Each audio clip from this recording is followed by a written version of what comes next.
good evening. This is Grillenheimer. I don't have my sunglasses, so my eyes are going to go all over the place.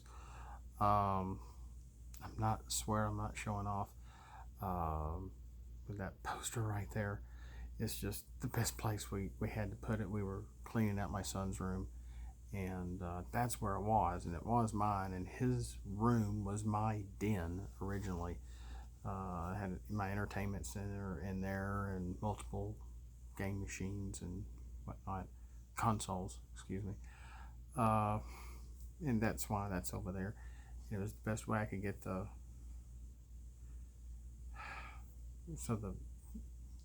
TV in the background wouldn't keep going light and dark on me, you know. But I just have just a point or two, and I thought about putting in Oblivion when I mentioned this subject. I have either had Oblivion or Skyrim on, or Kingdom of Amular, one of those, and it was about manliness. It was not a great video by any means, I will admit, but I made some good points, but I didn't exactly hit the mark, and I've got some new points here that might hit the mark a little better. Yeah, no, I've got hair everywhere. I've got to look like Fuzzy Zeller. But, and it's about us guys. And I think I know we went to Six Flags, and I may have seen somebody that has seen one of my videos. I don't know. I didn't recognize them, but he recognized me, and I smiled and said, "Hey." So I don't know if he was a fan or not. I don't know. It's kind of cool. Could have been somebody I'd forgotten from long ago. Who knows? I didn't look like this 10 years ago, I can tell you that. I'm going to try to look at the camera. I'm not looking at the camera. I apologize. Manliness. And it's kind of like the questions are, how does God want us to act compared to how the world thinks we should act? I'm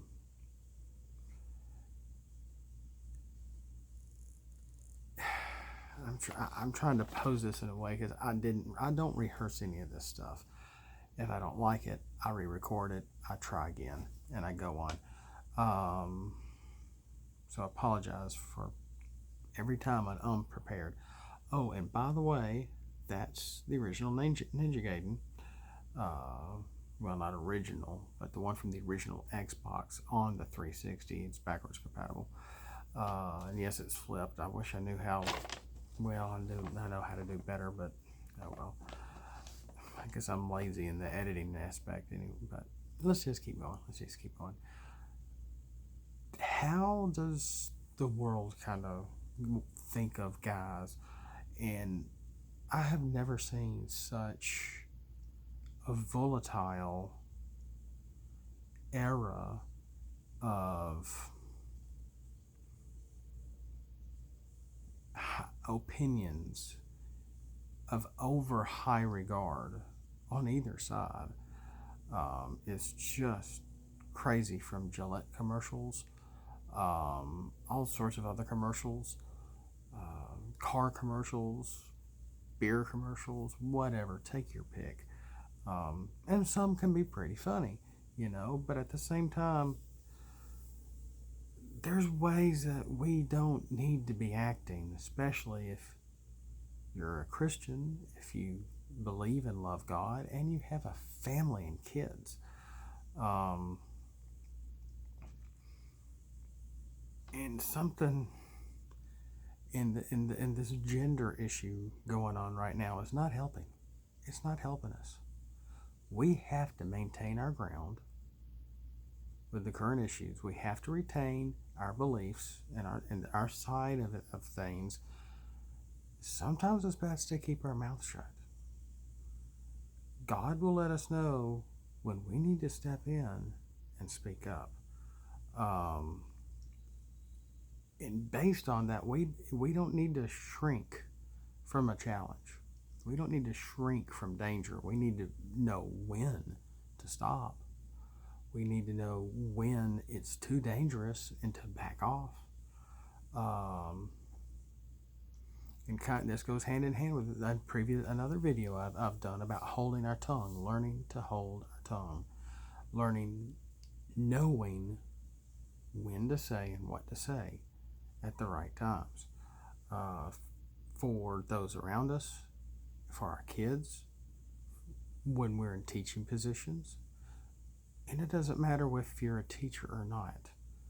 Guys, we are always teaching somebody around us something, whether we think so or not.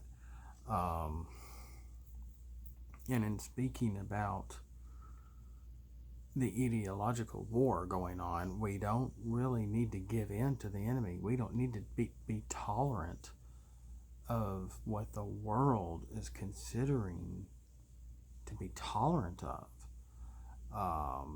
I've had to learn to watch my mouth and watch my tongue in many cases. Sometimes my tolerance level gets at its limit and I have to say something. Sometimes we have to say something, but we have to also, like I've said, learn when not to say something. We don't need to be over proud or arrogant of what we know, of what we have, any of that regard. We don't need to be lording over others and, yo, woman, you're going to do what I say. Yo, woman, blah, blah, blah, blah. We don't need to be sexist like that. And in a marriage, we both come together. We're supposed to both be listening to each other, with our wives and our wives with us. It goes hand in hand. And when we need help, ask for it. And who should we go to first? God, our Lord, our Father. We should go to our spiritual Father first, every time, guys. And then the second half of this lesson was about happiness, a little bit, and when the lie is God wants you to be happy. No, He doesn't want you to be happy. He wants you to be filled with joy. He wants you to be filled with a joy to help lift Him up. And no, that doesn't mean that God has issues. He wants to be worshiped. He wants to be loved. Just like I've mentioned before, your pet or your children, they're always vying for attention. They always want your attention. They always want our attention. Daddy, daddy, daddy, or your dog or cat coming up and always wanting to be petted. And we're the same way with God. And when we go the other direction, He doesn't like it. God does not pointing upwards like that means anything. He doesn't like it. When we go away from Him, and He will try to get our attention in various ways, through the people around us, through the kids around us sometimes.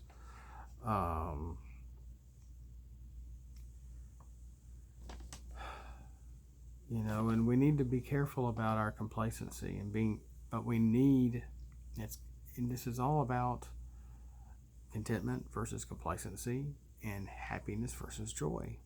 I had a pastor years ago, great guy, he's still preaching. He had a sermon and it was about happiness versus joy. And happiness, guys, is very temporary.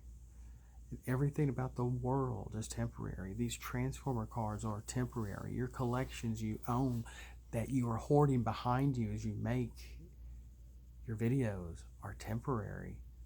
Our souls are permanent. When you pass on, where's that stuff gonna go? It can't go with you. It's not coming with you.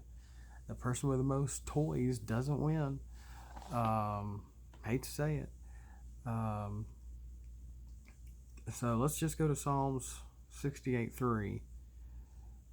just a few verses here. Let the righteous be glad. Let them exult before God. Yes, let them with gladness rejoice. Um, when we are filled with joy, when we are filled with the Spirit, when we are with God, when we are right with God, um, and we are content with what we have and not wanting the next best thing, wanting um, and in this collecting mentality that our country has, um, and I've gotten caught up in it too. I have, and it put me in pretty bad debt at one time. That hey, it's not fun. And the more you collect, the more there's a hole that seems there, and it's because you're trying to fill that void, the love of Him, with something else. And we have to be content for what we have, but not to get lazy or complacent. That's the fine line. Let's move on to Proverbs 15, verse 13. Joyful heart makes a cheerful face, but when the heart is sad, the spirit is broken. We could read a lot into this verse right here. In context and out of context, this verse says a lot all by itself. And God doesn't really want us to be happy. He wants us to be a part of Him. When we are a part of Him and we are with Him and we're reading His Word and we are nurturing that relationship with Him, even in our darkest times, when we are in pain, when we are hurting, when we are emotionally distraught, etc., you can still find joy in the unlikeliest places. I was originally going to put the quote on here from the old Lunar 2 poster from the Sega CD on here. Hope is eternal or something like that. I can't remember. Really doesn't apply here very well, but in a way it does, but not spiritually, not for this. But it was just a gaming reference. And speaking of contentment, let's skip over to Philippians 4, verse 11. Not that I speak for want, for I have learned to be content in whatever circumstances I am. I'm taking this a little bit out of context. There was a little bit going more on in Philippians 4 right there. But yeah, we can take this verbatim for what it's saying, for the most part, that, not that I speak for what I want, I have learned to become content in every circumstance, in every event, whatever befalls me, whatever happens. And through my own personal lessons, I have learned to be a lot more content with a lot less. And it's not been easy. And my wife has been vigilant with me on this. So, for homework, read Hebrews 13, verse 5. And this is going to wrap this up about character. So read Hebrews 13, verse 5. And this is, trying to help us guys with our manliness. We need to be strong. We don't need to be effeminate. You can change it. It's not easy. I used to be a little bit, and I've really worked on it myself.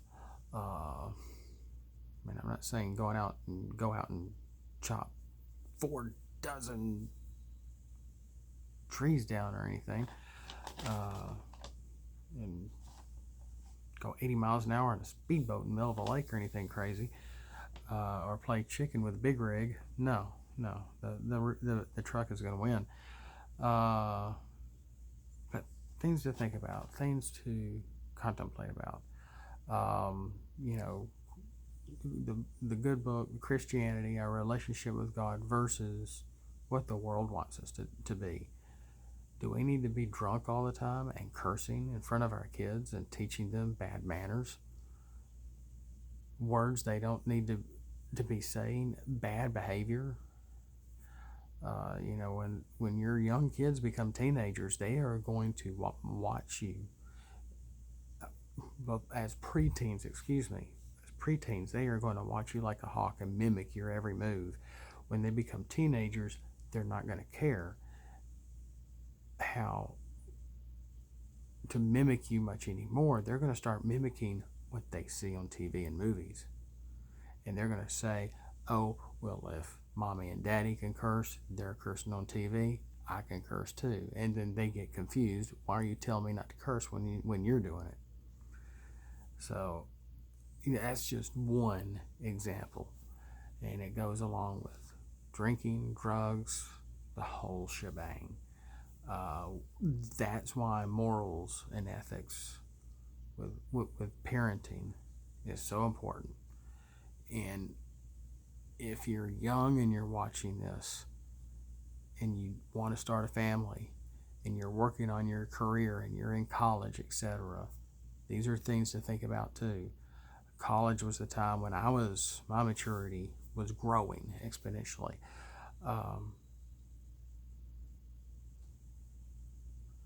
So with that, thank you for watching, and that's all I had for tonight, and we'll see you next time.